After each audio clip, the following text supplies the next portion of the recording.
build with the Leopard. I just thought some of you might be interested to see where I'm at with this, as the review of this kit seems to be quite popular. So the lower hull is completely done up and it is weathered, at least on the sides. And I have a tutorial on how I do this type of mud effect, so a link to that will pop up about now.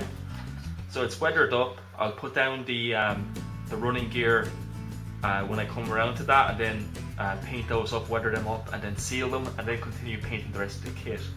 It's often the best way to go about painting modern armour, due to the armoured side skirt that a lot of MBTs actually have today. It's better just to paint your lower hull, weather it up, and then to mask it off and continue building around it. As for the tracks, so these are workable. If any of you recall the review I did of this, they are workable and they are utter crap. I hate to say it and I hate to be so flippant about it, but they're not good. If you hit them with an oil wash, they will literally melt. This is what happened to this run. I put a oil wash into it and the plastic inside each link melted and fell apart, and I glued them back together. So I'm going to be looking to buying some rubber band tracks. So any advice, lads, I'm going to ask for yourself, Mark and Norm, or Schweinhund, for advice there. Where can I get some rubber band tracks without having to buy a new kit? And it kind of brings me on to an issue I have a lot of new kits with workable track, and especially too for modern armour. Modern tanks have a system of suspension known as live track or live suspension, where there's basically no sag. The track is always under tension, even when the vehicle is not in motion, from at least as best as I can understand. Now I know not every tank in the world has that, but most of the Western tanks do, and Leopard is one of those. So giving us link to link, though it's nice and it's a bit gimmicky, but that's all it is. It's a gimmick in my opinion, and I think rubber band should have been included in this kit, so at least you had the option, because this was the longest part of the build were the tracks, and I ain't going to use them. I refuse. I'm saying that if I can't buy rubber bands, I probably have to, and that is one of the reasons why this build is kind of stagnated.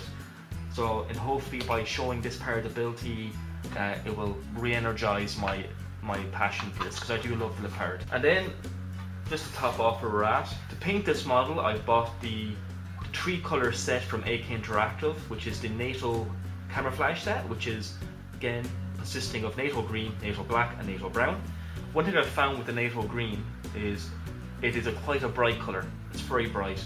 I'm not entirely sure how accurate that is. I'd have to ask Norm or Mark O'Neill about that. And that's why I used to paint undercoat. It did take a couple of coats to build it up, but that's what you expect from AK paints. They are very fine pigment, but they do go down very nicely as long as you apply them in thin coat. So guys, that is where I'm at with the Leopard. I did to start working on the third assembly, but once that's done, I'll do another build video, like a speed build video if you will, or speed up the footage for those of you who actually think I'm building that fast. I'm not. And then we'll talk about my views of this build. So far it's been okay. I've had some issues with the engine deck, as you can see here. The plastic is such a large piece of plastic, it's very flimsy, and the engine deck keeps popping, so they come back and glue that in.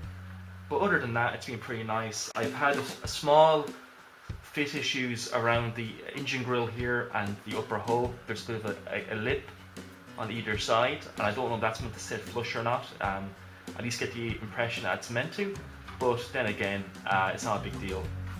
This isn't a competition piece, I'm just building it out of the box. So guys, I hope you like this, and we're going to be working back on this very soon, as well as finishing off the Sherman Firefly, which I've just really had to paint up the tracks, and we're done. So thanks for watching as always guys, stay safe, happy modelling, and I'll catch you in the next one. Bye bye.